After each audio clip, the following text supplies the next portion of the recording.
I used to think nothing truly surprising could ever happen on the night shift. By the time the clock hit 9 in the evening, the Lantern Cafe always fell into a kind of hush. Most travelers had already found hotel rooms, and the locals were tucked safely in their warm houses. It was supposed to be just another quiet winter night in Harbor Plains, but the Whitefall storm had other plans. Even before the first hour passed, the wind began to howl with a ferocity I had never heard. It slammed against the windows like it was trying to claw its way inside. Snow blasted horizontally, erasing the road, the parking lot, and the familiar shape of the gas station sign across the street. I wiped the counter for the third time that hour, mostly to calm the sudden tightness in my chest. The weather alerts on my phone warned of whiteout conditions, road closures, and a wind chill that could take a life in minutes. I should have closed early. Anyone with sense would have, but something in me refused. Maybe it was the fear of being alone with my own thoughts again, or maybe it was the memory of too many nights when I needed a warm place and found none. So I stayed, better to keep the lights on for whoever might need them. Around 10:30, the storm reached a terrifying pitch. The building trembled. Snow piled against the door so thick it looked like a wall of ice. I had just stepped behind the counter when a shape flickered outside the window. At first, I told myself it was just the wind tossing shadows around. But then the shape moved again. A hunched figure, slow, unsteady, struggling against the blinding snow. My breath caught. No one should be out there. No one could survive long in that. I rushed to the door, fighting the pressure of the wind as I forced it open. Frozen air knifed into my lungs. The world outside was a blur of white and swirling chaos. For a moment, I almost missed the figure entirely. Then, I saw her. A woman stumbling near the drainage ditch, her arms flailing as her feet slipped on the icy slope. If she fell in, she might never get back up. Without thinking, I ran. Snow stung my face. My boots sank into drifts so deep I could barely lift my legs, but adrenaline pushed me forward. I reached her just as her knees buckled. Her body was frighteningly cold when I grabbed her under the arms. I could feel her trembling through layers of wet fabric. It was like trying to lift a bundle of frozen branches. I spoke loudly over the wind. "Can you hear me? Stay with me. We're almost inside." Her head tilted toward my voice, but her eyes seemed unfocused. She whispered something, the words swallowed quickly by the storm. I tightened my grip and dragged her back toward the glow of the cafe. When we finally crossed the threshold, the warmth inside felt unreal. I lowered her onto a booth bench, slammed the door shut, and dropped to my knees beside her. Her face was pale beneath wisps of silver hair. Her lips were almost blue. I helped her peel off her soaked gloves and coat, then wrapped her in one of the emergency blankets I kept behind the counter. She looked at me with a mixture of exhaustion and fear. "I'm Grace," she managed to say. "I should never have come back here. My son will not forgive me for this." The sentence hit me like a riddle with no beginning or end. I opened my mouth to ask what she meant, but she had already closed her eyes, breathing in shallow, uneven pulls. I stood there, heart-pounding, unaware that those cryptic words were the first crack in a night that would soon tear my entire life wide open. I had no way of knowing that within hours one of the most powerful men in Michigan would step through that same door and change everything. And in the end, he would kneel in the snow and ask me to marry him. People often assume that when someone ends up managing a roadside cafe in a forgotten town, it must be because that person never aimed higher. The truth is usually far more complicated. As I sat across from Grace later that night, watching her breathe a little easier under the warm glow of the emergency lanterns, my own past stirred like something long buried, but never dead. I had not always been Mara Collins, the quiet woman working night shifts at the Lantern Cafe. There was a time when my world was made of glass towers, stock tickers, and a future so bright it almost hurt to look at. Before everything collapsed, I lived in Chicago working as a financial analyst for Branton and Cole. I was young, ambitious, and foolishly hopeful. I believed in merit, hard work, and honesty. I believed the right choices would always lead to the right outcomes. I was wrong. The beginning of my downfall was subtle, like hairline fractures spreading through a pane of glass. Files began to shift. Numbers no longer matched. Emails came in late at night requesting changes that didn't add up. My instincts told me something was wrong, but when I questioned it, I was told to stay in my lane. I pushed anyway. I pushed because I believed that speaking up was the right thing to do. I pushed because I believed the company I worked for valued integrity. What a beautifully naive version of myself that was. When the fraud investigation finally erupted, it was my name that appeared in the reports. My credentials had been used to authorize alterations to financial data. My logins showed access at times I wasn't even in the building. I remembered staring at the accusations numb while supervisors who once praised me now looked at me as though I were a contagion. The company claimed I acted alone. The law agreed. Colleagues who used to greet me warmly now crossed the street to avoid me. Some even said they always suspected I was unstable. Rumors spread so quickly they felt like wildfire across my life. I lost the job, of course. Then the apartment. Then the last bits of pride I still clung to. I tried to fight back, but you cannot win when no one will listen. With my savings depleting and my reputation shattered beyond repair, I packed 2 suitcases and fled the city that had once felt like the center of my universe. I needed somewhere small, somewhere quiet, somewhere no one would know my name. Harbor Plains was a dot on the map, a place with 1 grocery store, 1 coffee shop, 1 hardware store, and winters that pressed against your bones. It was perfect. I rented a small room above an old bookstore and took the first job I could find. It turned out to be at the Lantern Cafe, a place with peeling blue paint and a neon sign that flickered every time the wind hit the building just right. The owner, Linda, didn't ask questions. She needed someone who could work nights without complaining. I needed somewhere to breathe. Working there taught me a slower rhythm of life. I wiped counters, refilled sugar jars, listened to truck drivers complain about fuel prices, and watched storms roll across the flat Michigan fields. It wasn't the life I once imagined for myself, but it was a life I understood how to hold together. Still, the past clung to me. I moved through each day with caution, wearing my composure like armor. I avoided forming attachments. Kindness I gave freely, but distance was the rule I lived by. That was why Grace unsettled me in a way I couldn't quite explain. There was something in her eyes when she whispered about her son that shook something old in me, something I had kept locked away. Her sorrow felt like an echo of my own, and her presence, fragile yet purposeful, stirred a strange awareness beneath my ribs. When she slept later that night, the storm howling outside as though trying to pry the walls apart, I found myself staring at the amber pendant on her necklace. It was cracked, the fracture running diagonally across the stone, catching the candlelight and scattering it into tiny sparks. It reminded me of myself. Something once whole now carrying a break that changed everything. I did not know that in helping her I had already stepped back into a world of power lies and men capable of ruining lives. I did not know that her story was about to collide with mine. But I felt it. A faint tremor in the air like destiny breathing down my neck. When Grace finally stirred again, the storm was at its wildest. The windows shook like fists were pounding on them, and the lantern light trembled across the walls in nervous little flickers. I was wiping down a counter that didn't need cleaning when I noticed her eyes on me, calm and sharp in a way that did not match her frail body. She watched me with a deliberate silence, like someone assessing a puzzle piece before deciding where it belonged. I walked over with a fresh cup of chamomile tea, expecting to offer comfort, but instead, she spoke first. "You don't belong here," she said, her voice soft but certain. "Not in this cafe, not in this town, not tucked away where no one can see you." The words hit me so precisely that I froze. I opened my mouth to laugh it off, but she kept going. "No one settles in Harbor Plains unless they're hiding or healing. Most are doing both." My fingers tightened around the cup. I set it in front of her with more care than necessary. "I'm not hiding," I said, which was partly true and partly a lie I'd repeated so often it started to sound like the truth. Grace tilted her head, the cracked amber pendant on her necklace catching the lantern light. She looked at me with the kind of knowing gaze older women sometimes had, the kind forged from decades of watching people ruin themselves and rebuild again.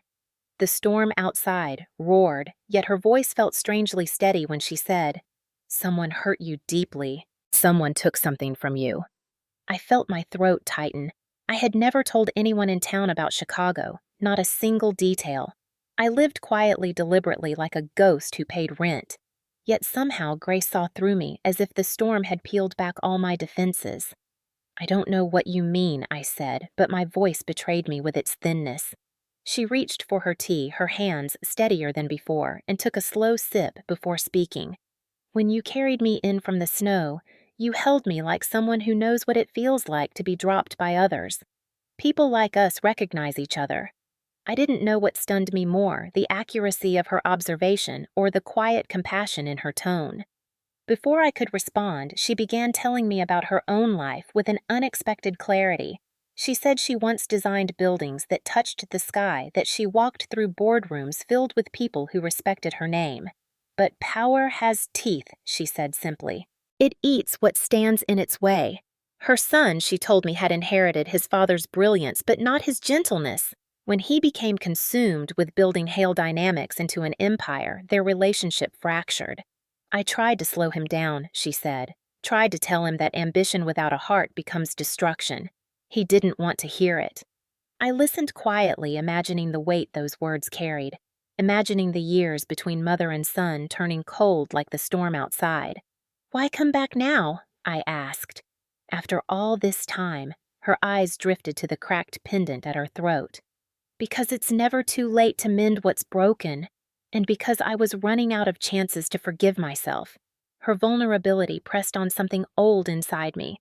Still, there was a part of me that did not fully trust this woman I barely knew, especially when she suddenly asked, "Why did you leave Chicago?" My heart lurched. I did not remember mentioning that city at all.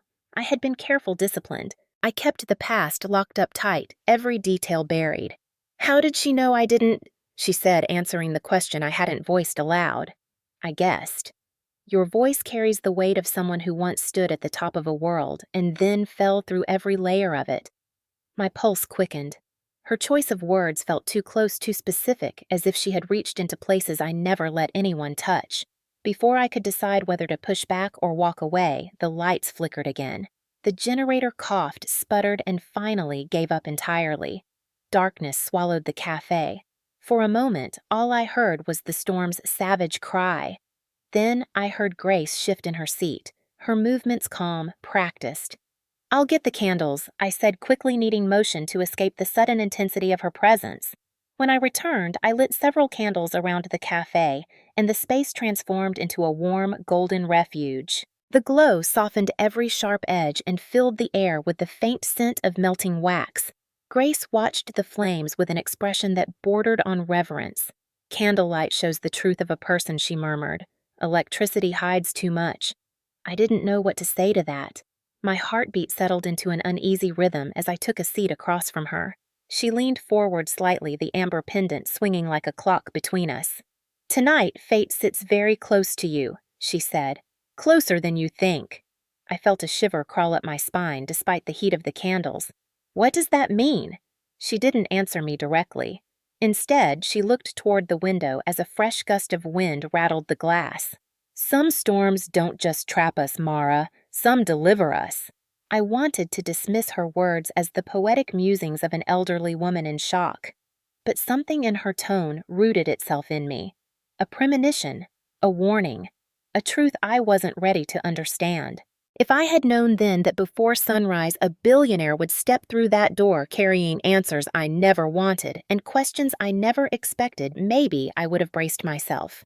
Instead, I sat there across from Grace, sipping tea, unaware that the night was already shifting beneath my feet and that everything in my quiet, hidden life was moments away from unraveling. Morning didn't arrive gently. It slammed into the world with the same force as the storm that had ruled the night. The snow outside had piled so high it swallowed half the windows, and the wind was still scraping across the siding like claws searching for a way in. I was refilling the coffee machine with shaking hands, exhaustion settling deep into my bones when headlights cut through the swirling white. Not the weak glow of a stranded sedan. No. This was the sharp, assertive beam of something large and powerful, a machine built to cut through impossible terrain. I stepped closer to the window, breath fogging the glass. A black SUV rolled slowly into the parking lot, its engine rumbling with a confidence nothing else in this storm possessed. It did not struggle or slip. It advanced as if the blizzard parted for it. I felt something tighten inside my chest.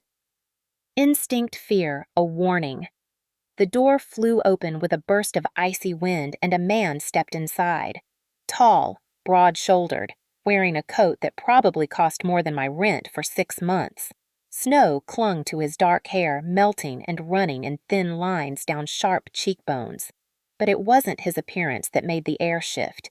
It was his presence. He walked in like a man who had never in his life been powerless. The kind of man the world rearranged itself for.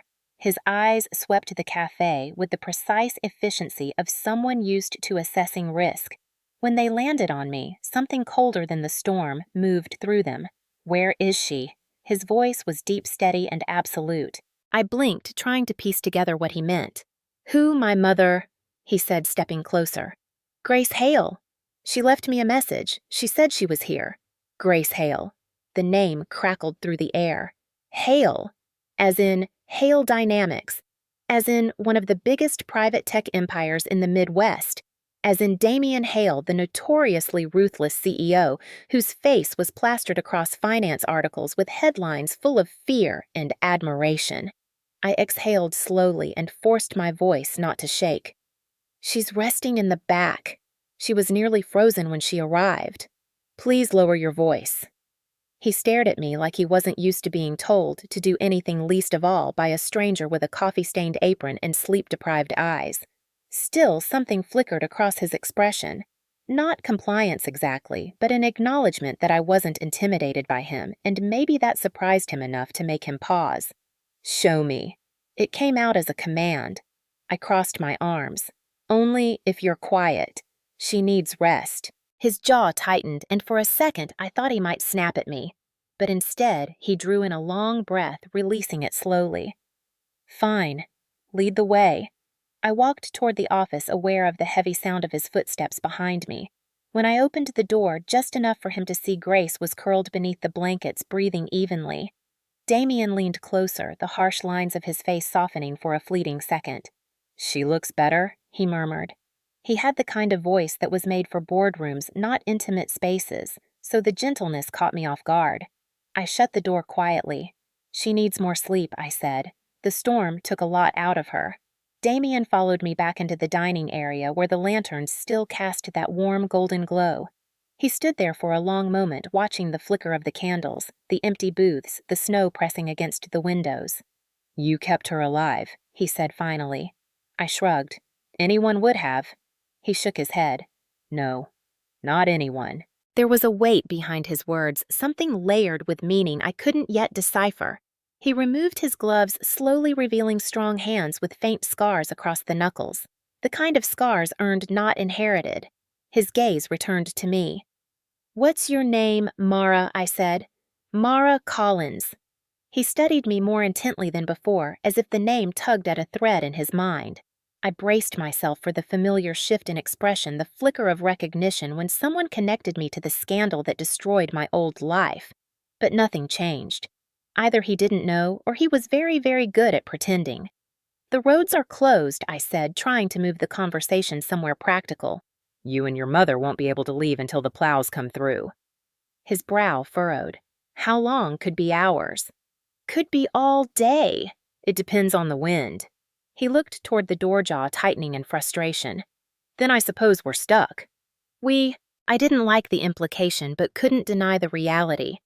Grace, Damien, me, trapped together in a small cafe while the world outside disappeared beneath a white, merciless storm. I motioned toward a booth. "You can sit. I'll make more coffee." When I returned with 2 cups, he was sitting stiffly as if the vinyl seat offended his sensibilities.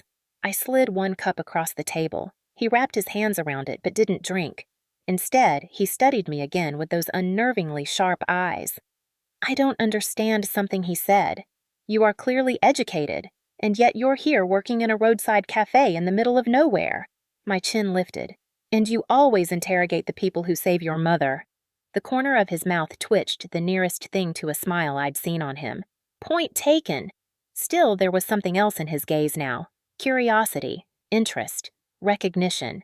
As if he was trying to solve a puzzle he hadn't expected to find on a snowy morning in a forgotten town.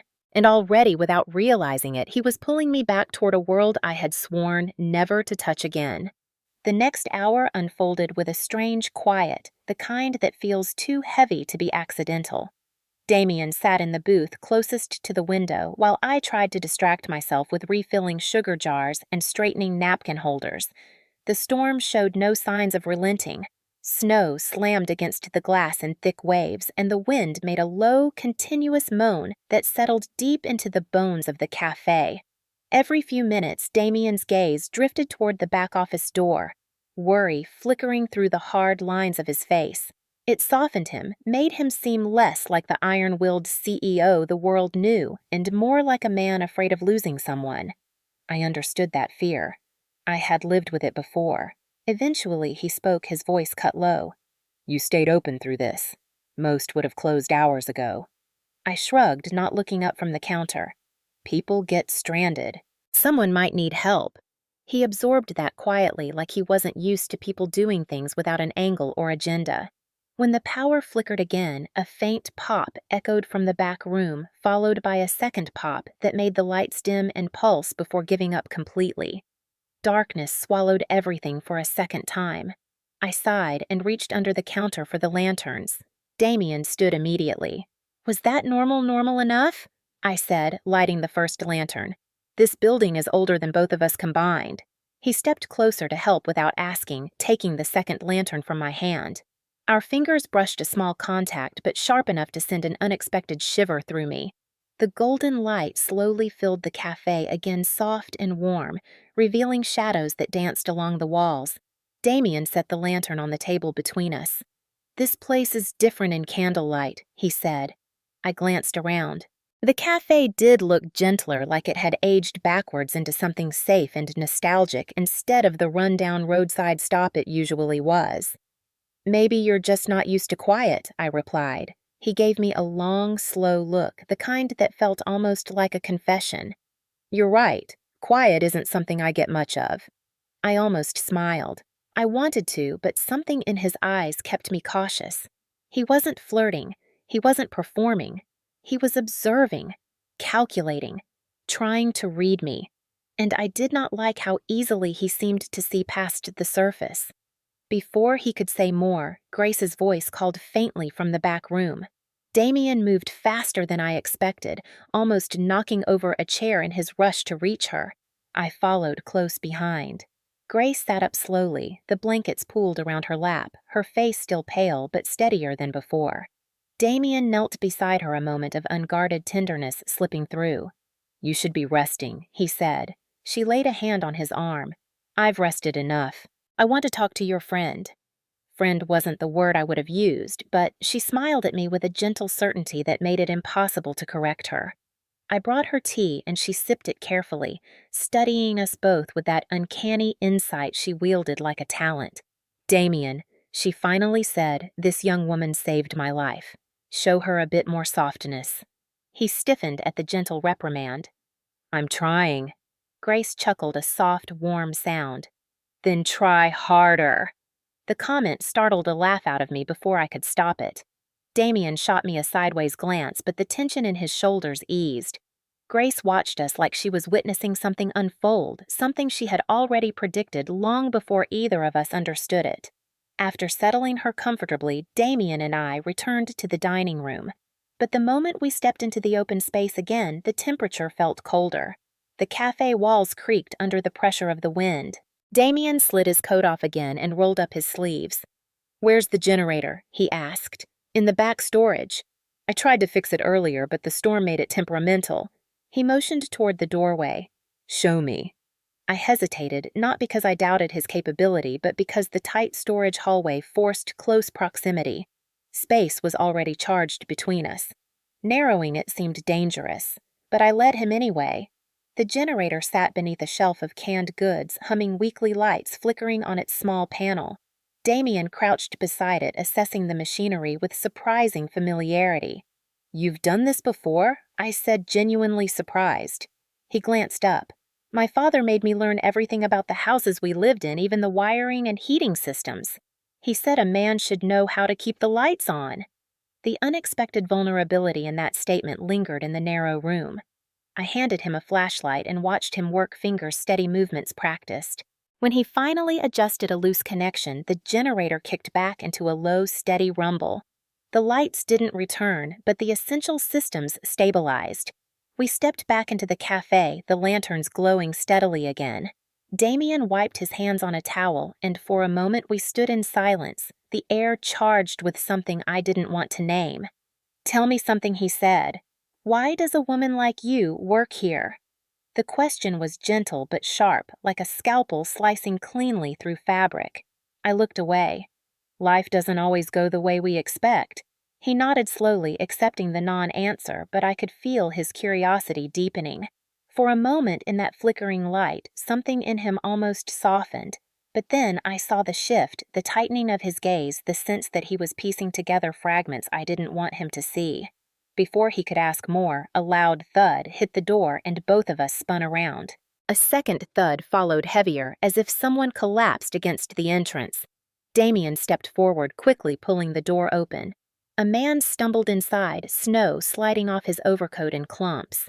His eyes found mine, instantly widening with a mixture of amusement and malice. "Well, well," he said. "Mara Collins, I never thought I'd see you again." My breath vanished. Damien turned sharply toward me. "You know him!" I forced the words out. "Yes, this is Evan Cooper." And with that name, the storm outside suddenly seemed gentle compared to the one breaking open inside the cafe. For a moment, everything inside me went hollow, as if the storm had sucked all the air out of the cafe. Evan Cooper stood just inside the doorway, stamping snow off his expensive boots like he owned the place. The sight of him hit me with the same force as the night my life imploded. His overcoat was tailored to perfection, dark hair slicked back despite the snow, and his smile held the same polished cruelty I remembered too well. Damien looked between us, confusion sharpening quickly into suspicion. "You two know each other." His tone had changed, no longer searching now, assessing. Evan brushed snow from his shoulders and shook out his sleeves with casual arrogance. "Know her, Mara and I go way back." His eyes traveled over me with slow, deliberate interest. "And I must say I never pictured you ending up in a little place like this." His words were a blade. I stood straighter, refusing to let him see even a flicker of what his presence stirred in me. "What are you doing here, Evan?" He placed a hand over his heart with exaggerated innocence. "Same reason as the mighty Damien Hale over there. Concern for his dear mother." But his tone twisted on the word concern, mocking it. Damien stepped forward, tension coiling in his posture. "My mother called you—" "Why?" Evan's smirk didn't falter. "Oh, I wasn't summoned. I was already in the area on business. When I saw the storm, I figured you might be here. And since Grace's safety is apparently a shared priority tonight, I thought I'd check in." I didn't miss the way his eyes gleamed when he said shared, as if he was already crafting a story only he controlled. Damien didn't buy it. His voice sharpened. "You shouldn't be out in this." Evan shrugged. "Hale Dynamics doesn't pause for weather." With that, he turned fully toward me. "But I see some people's careers have taken drastic turns." I kept my arms at my sides, even though every muscle in me itched to recoil. Damien's gaze flicked to me again, searching, waiting for an explanation I wasn't ready to give. Evan didn't give me a chance. He stepped closer, his voice lowering into something meant only for the three of us. Or maybe it wasn't the weather that brought me here. Maybe fate thought it was time to reunite old colleagues. His smirk widened. Or old enemies. Damien's brows pulled tight. "What exactly is your history with Mara?" Evan lifted a shoulder. "That depends on who you ask. If you ask me, I'd say she was once one of the most promising analysts I ever hired. Sharp mind, strong instincts, a real asset." My stomach twisted. "If you ask her well," his smile turned venomous, "she might tell you I ruined her life." Damien looked at me with a new intensity, something almost like betrayal flickering through his expression. "Is that true?" My throat tightened. This wasn't how I wanted this to unfold. Not here. Not now. But Evan thrived in the spaces created by silence. He stepped into it instantly. She was brilliant, he said, pacing lazily like a lecturer. But brilliance can be fragile. Sometimes the pressure gets to people. They imagine things. They panic. They make accusations they can't support. He glanced at me, feigning pity. And when they break, well, someone has to pick up the pieces. I felt heat rise in my chest, bitter and furious. You set me up. You know damn well what happened. Evan clicked his tongue as if scolding a child. See, still the same temper, still the same inability to accept responsibility. Damien turned sharply toward me. Is that true? Evan spread his hands. Of course she'll say yes. She's been clinging to that story for years. I took a step toward him before I realized I was moving. Stop pretending you had nothing to do with it. You forged data under my credentials. You destroyed the evidence that proved it. You threatened me. I watched Damien absorb every word, watched calculus unfold behind his eyes. Evan gave a soft laugh. Threatened you, Mara? If I wanted to threaten you, trust me, you would have known. The underlying menace in his tone made my skin crawl. Damien's posture stiffened. Enough! He turned to me, voice low and tight. Mara, I need the truth. All of it. I swallowed hard. Not here. Not like this. But the look in his eyes said waiting wasn't an option. Evan leaned against a booth with infuriating ease. Go on, Mara. Tell him your version. Make yourself the tragic heroine. Damien's jaw tensed. Evan let her speak. My chest felt too tight, but I forced the words out. I discovered irregularities in our acquisition reports. I began. Fraudulent patterns. Altered valuations.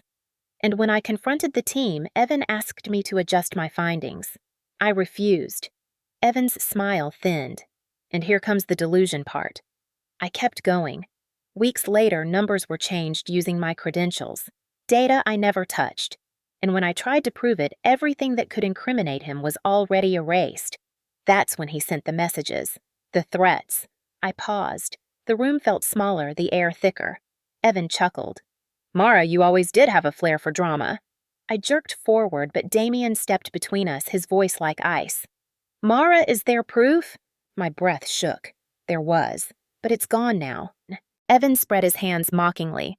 Convincing story. Too bad it's missing the part where you ignored direct orders, mishandled confidential data, and nearly cost the company millions. That's why she was fired, Damien. She sabotaged herself. No, I snapped, voice cracking. That's the lie you fed them.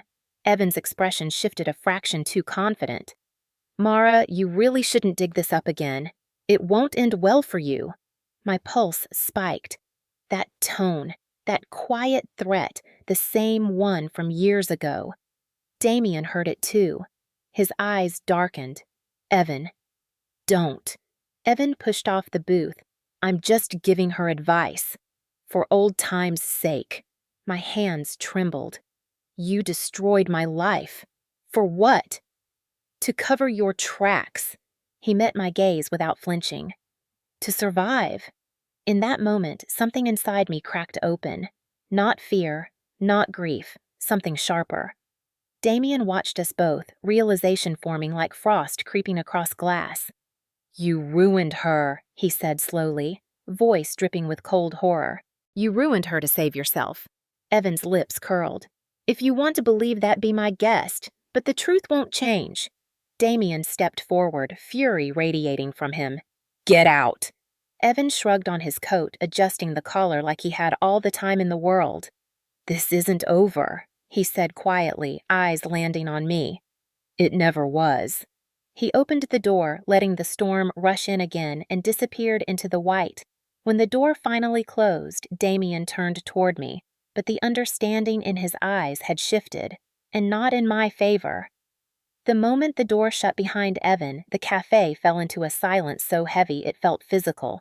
The storm outside raged on, but inside, the only sound was my pulse pounding like warning drums in my ears. Damien stood a few feet away, his posture rigid, his eyes trained on me with an intensity that made it hard to breathe. The warmth from the lanterns did nothing to soften the coldness settling between us.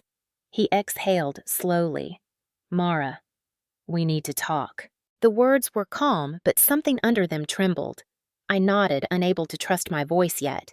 He motioned toward one of the booths. "Sit!" It wasn't a command, not exactly, but the weight behind it left little room for refusal. I slid into the booth, fingers lacing together tightly on the tabletop.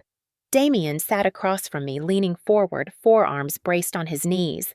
His eyes searched my face with an expression I couldn't decipher. Anger, confusion, hurt, suspicion, a mixture of all of them. "Start from the beginning," he said. "Everything."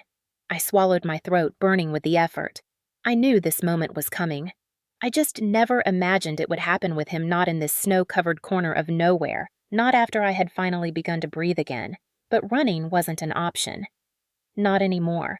I told him everything. The late-night emails, the altered numbers, the way the fraudulent data showed up under my credentials without explanation. The meetings where I voiced concerns and was silenced. The day the investigation unfolded and all fingers pointed at me while Evan played the role of supportive superior. The threats he sent afterward. The way the system swallowed my pleas for justice without even chewing. As I spoke, Damien's expression darkened, layer by layer. Something in him cracked when I described standing in the conference room alone, surrounded by people who had already decided I was guilty. Something else broke when I described trying to prove the truth, only to find the digital logs wiped clean. And when I told him about the messages Evan sent after it was all over, messages heavy with unspoken menace, Damien's jaw tightened hard enough that a muscle twitched. When I finished, my voice felt raw, scraped thin by years of silence, spilling out all at once. Damien leaned back slowly, hands clasped together as if he were holding something dangerous inside them. "That's your side," he said quietly. I blinked, hurt flaring hot in my chest. "My side." His eyes lifted to mine. "And I don't doubt that you believe every word, but I need to know if it's the truth." The words cut deeper than I expected. I stared at him, stunned by the implication. "You think I'm lying?" "I think," he said carefully, "that you might not know the full picture. Maybe you misread things. Maybe stress clouded your judgment. Maybe—" "Stop!" My voice cracked like ice splitting. "Don't do that. Don't soften it. You think I'm capable of fabricating all of this." He exhaled sharply, pushing a hand through his hair. "Mara, you're asking me to accept that my CFO, a man I've trusted for years, engineered an entire scandal and pinned it on you. You're asking me to believe he committed fraud, manipulated evidence, destroyed digital logs, and threatened you." "Yes," I whispered. "Because he did." Damien's silence was worse than shouting. I could see the conflict tearing through him. His loyalty to Evan, his instinct to protect the company, his growing concern for me, his fear that trusting me meant questioning everything he thought he knew. He stood abruptly and began pacing, each step echoing through the cafe. "This is serious," he muttered. "If what you're saying is true, it shakes every foundation my father built. And if it's not, then everything I've built is at risk because of a lie." I flinched. He didn't notice, or pretended not to. He paced again, stopping only when another gust of wind rattled the windows violently. "Mara," he said, turning toward me with an expression I wished I could unread. "Why would Evan target you? What motive would he have? Because I found the truth. Because I refused to sign off on the fraud. Because I wouldn't help him cover it up. And because he knew I was alone." Damien stared at me, breathing hard, his chest rising and falling with tension. Then a faint sound broke the air. A cane tapping lightly against the floor. Grace stood at the entrance to the hallway, her blanket wrapped around her shoulders, her silver hair glowing softly in the lantern light. "Enough," she said gently. Damien's head whipped toward her. "Mom, you shouldn't be up. Sit. I'm fine." She walked toward us slowly, each step measured but steady. "Mara, dear, could you help me sit?" I moved automatically, sliding beside her and guiding her into the booth. She took my hand, squeezing lightly. Then she looked at her son with a sorrow so deep it softened him instantly. "Damien," she said, "you don't see people. You see what you expect them to be." He stiffened. What is that supposed to mean? It means you see Evan as loyal because you've never allowed yourself to see the truth beneath his ambition. She looked at me again, eyes warm. And you see Mara as dangerous because you've never allowed yourself to trust a stranger's pain. Damien bristled. Mom, this is not about trust. This is about facts. Her voice sharpened. Then go find them. He blinked. What? You heard me. Go find the truth. Don't ask her to carry the burden alone. Don't ask your heart to decide what your mind is too afraid to learn. Damien stared at her, stunned by the force in her tone. Grace reached for his hand, her fingers small and trembling but firm. My son, she whispered, I left because you stopped listening to the people who loved you. Don't make the same mistake with the people who need you. The cafe fell silent again. Damien looked between us, something in his defenses cracking under the weight of his mother's words. After what felt like an eternity, he nodded once sharply. Fine, I'll investigate. His voice was tight, but inside it I heard something else resolve. Mara, I can't promise anything yet. I need to see the logs, the archives, the files. I need to confront Evan myself. I held my breath. He hesitated. But if what you're saying is true, his eyes softened just slightly. Then I owe you more than an apology. I nodded, unable to speak past the sudden ache rising in my chest. Damien reached for his coat. The storm is slowing. I'm going to the office. I'll be back. Grace watched him stride toward the door. Just before he stepped outside, she said in a voice full of quiet knowing, Be careful who you trust, Damien. Some storms don't want to end. He paused, glanced back at both of us, then disappeared into the white. The winds swallowed him whole. And for the first time that night, I didn't fear the storm outside as much as the truth he might uncover. The hours after Damien left stretched long and thin, like someone had pulled time taut and was waiting to see where it would snap. Grace rested again in the back office, her breathing steadier while I cleaned the cafe in restless circles. Every sound from outside made me jump. Each gust of wind felt like it carried news I wasn't ready to face. I kept replaying Damien's last expression before he walked into the storm determination shadowed by doubt. It terrified me how much that doubt hurt. When the door finally swung open, letting in a blast of frigid air, I nearly dropped the mug in my hand. Damien stepped inside, snow clinging to his coat hair, damp jaw set tight. But his eyes were different, darker, older somehow. He shut the door, the storm muffling behind him, and for a moment he simply stood there staring at the floor like he wasn't sure how to start. Damien, I asked quietly. He looked up. Everything you said. His voice was low, uneven. It's true. My breath caught. All of it. He nodded once, the movement small but heavy. I accessed the internal archives. Files were deleted the exact night you mentioned. Logins were tampered with. And Evan? His jaw flexed. Evan had authorization levels he shouldn't have. Levels I didn't grant him. Relief washed over me so fast it made me dizzy. But underneath the relief was something sharper. Vindication.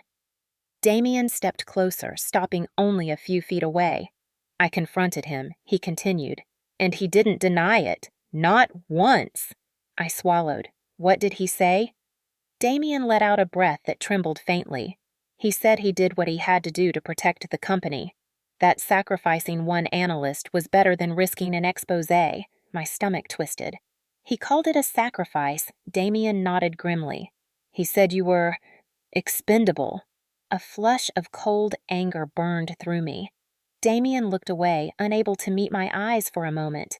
That was when I realized something else had happened. Something he hadn't said yet. Damien. His shoulders lifted with a breath he seemed to take from deep inside himself.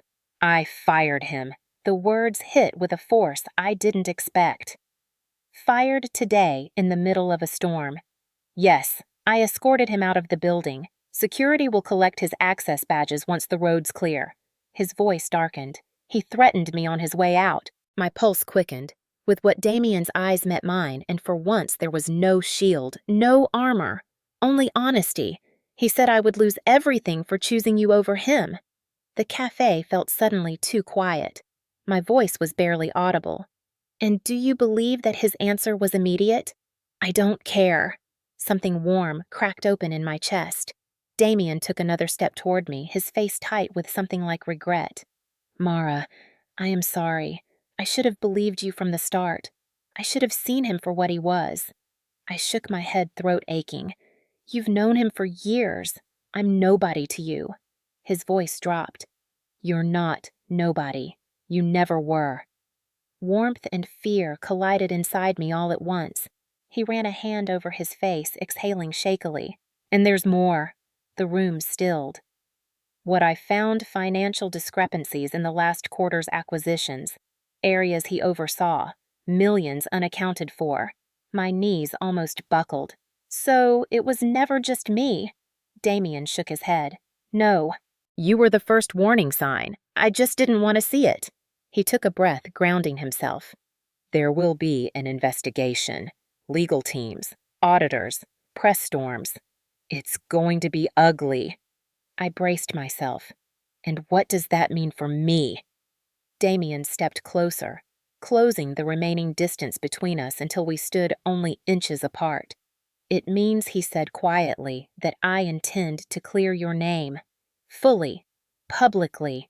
And if I have to burn down every rotten piece of my company to do it, then that's what I'll do.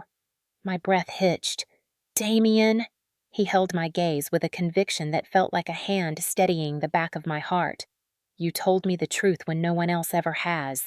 You deserve justice, and I intend to make sure you get it. A long silence settled between us. Not heavy, not cold. Something else.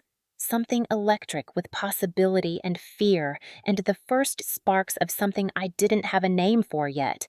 But then the moment shifted. Damien looked toward the window, eyes narrowing.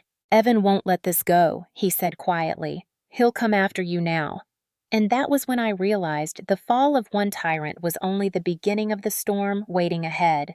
The days that followed unfolded like the aftermath of an earthquake. Everything looked the same on the surface, but nothing was stable underneath. Hale Dynamics launched a full investigation within 24 hours. Damien moved with relentless precision, summoning legal teams, securing digital forensics experts, and restricting access to entire sections of the company's servers. The press caught scent of the upheaval almost immediately, their headlines sharp and speculative. CFO abruptly terminated amid internal audit. Hale Dynamics under scrutiny. Questions surround financial irregularities. Through all of it, I stayed in Harbor Plains, alternating between helping at the cafe and sitting in my small apartment above the bookstore waiting for updates that came in fragments. Damien called when he could, his voice tight with exhaustion but steady with determination. He had unearthed documents Evan buried years ago. Hidden accounts. Emails routed through ghost servers. False signatures. Each piece added weight to the truth I had carried alone for so long. One evening, he said quietly, Mara, your name is coming up in the investigation. Not in the way it used to. The board wants to know how we lost someone like you. The words stunned me, leaving me breathless for several seconds. Lost someone like you. For years, I had felt discarded, forgotten, reduced to a cautionary tale whispered in corporate hallways. And now, suddenly, the truth was rising like something refusing to stay buried. A week after the storm, Damien returned to Harbor Plains. The roads were finally clear enough for safe travel, though the world was still cocooned in snow. He parked the same black SUV outside the cafe, stepping out with a weight on his shoulders that no coat could hide. I met him at the door before he could knock. He looked exhausted, unshaven eyes shadowed yet burning with a fierce clarity. It's done, he said. We have everything we need. Evan tried to flee yesterday. He was arrested at the airport this morning. Relief didn't come quickly. It seeped into me slowly, cautiously, like a creature checking whether it was safe to enter. And my name, I asked. What happens now? Damien reached into his coat and pulled out a folder. Inside were printed statements, signed affidavits, timestamps from recovered server logs, and an official internal report, one with a line I never thought I would see again. Exonerated of wrongdoing. My knees weakened. I held the papers like something fragile and impossible. Damien's voice softened. You're free, Mara. Completely. I didn't realize I was crying until he gently brushed a tear from my cheek with his thumb. You fought alone for so long, he whispered. Let someone stand with you now. I didn't know what to say. Gratitude was too small a word. Grief was too heavy. Hope felt too bright. Before I could gather any of it into a coherent thought, Damien stepped closer. There's something else. He let out a breath, the kind someone releases when they've finally reached a decision they've been circling for days. I can't run Hale Dynamics the way my father did. Or the way I have been. Not after this. I need someone who understands transparency, integrity, honesty. I need someone who will challenge me. Someone who won't let me forget who I want to become. The air stilled. Mara, I want you to lead our new financial ethics division. Me. My voice cracked. Damien. I'm not. You are, he insisted. You're exactly the person for this. My heart thudded painfully. Damien, half the financial world thinks I'm a ghost story that slipped into obscurity. Then let me rewrite the ending. His conviction stunned me, but something else tugged at the edges of his expression, something softer, more uncertain. And when he finally spoke again, his voice carried a vulnerability I hadn't heard from him before. Still, that isn't the only reason I came back. The cafe felt suddenly too small, the lantern lights too warm, the moment too intimate.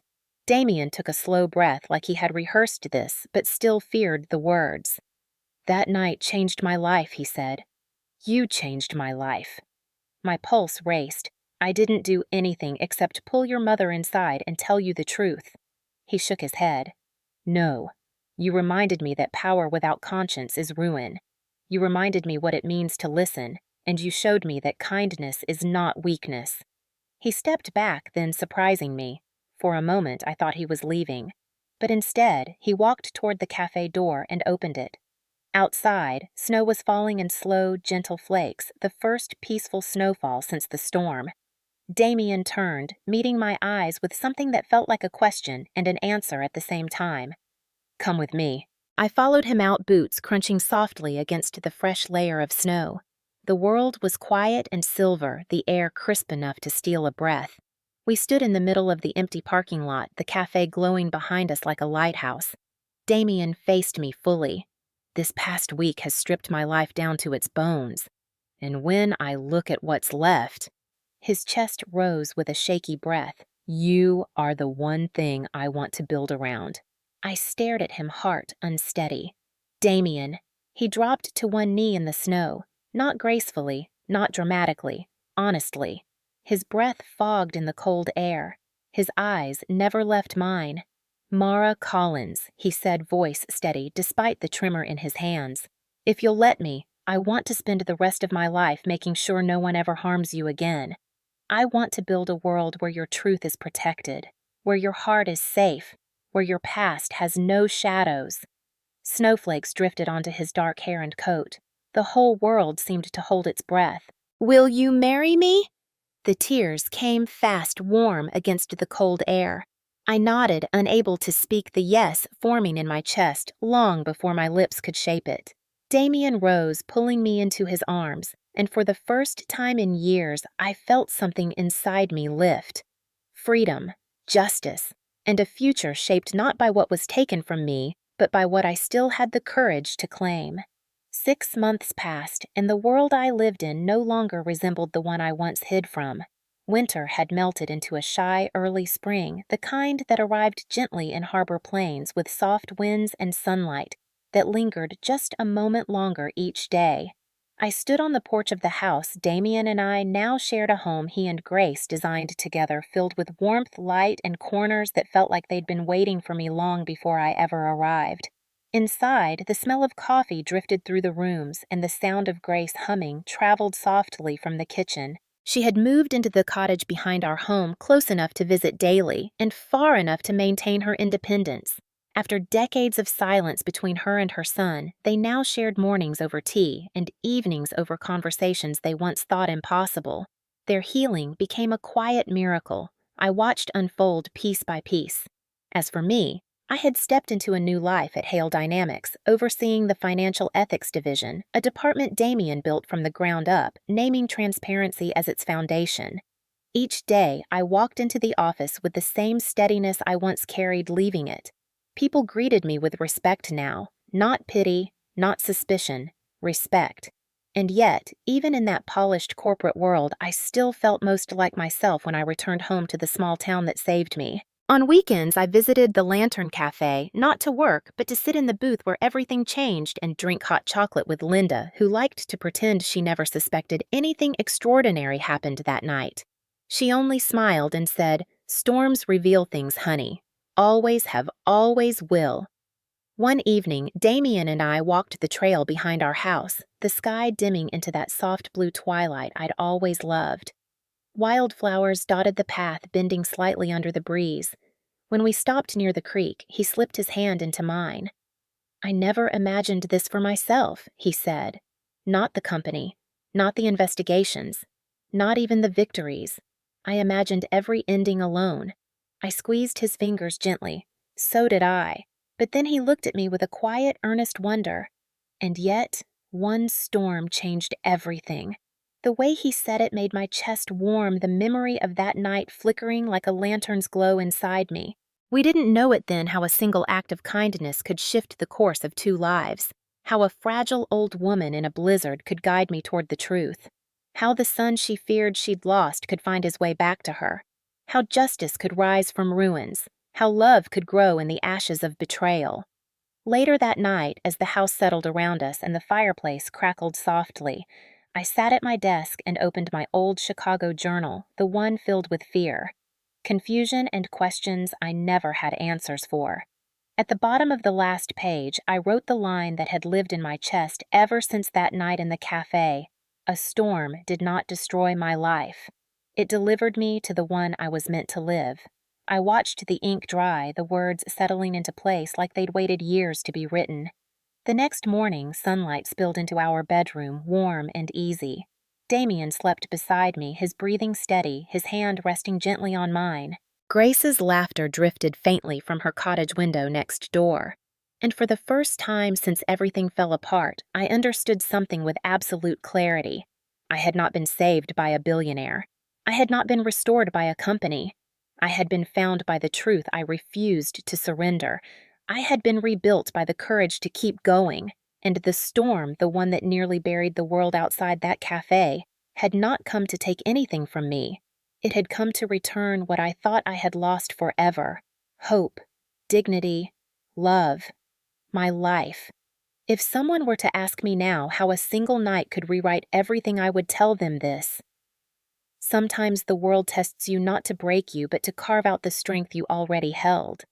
Sometimes the coldest nights lead you home, and sometimes when your world collapses, it's only making space for the life waiting to rise in its place.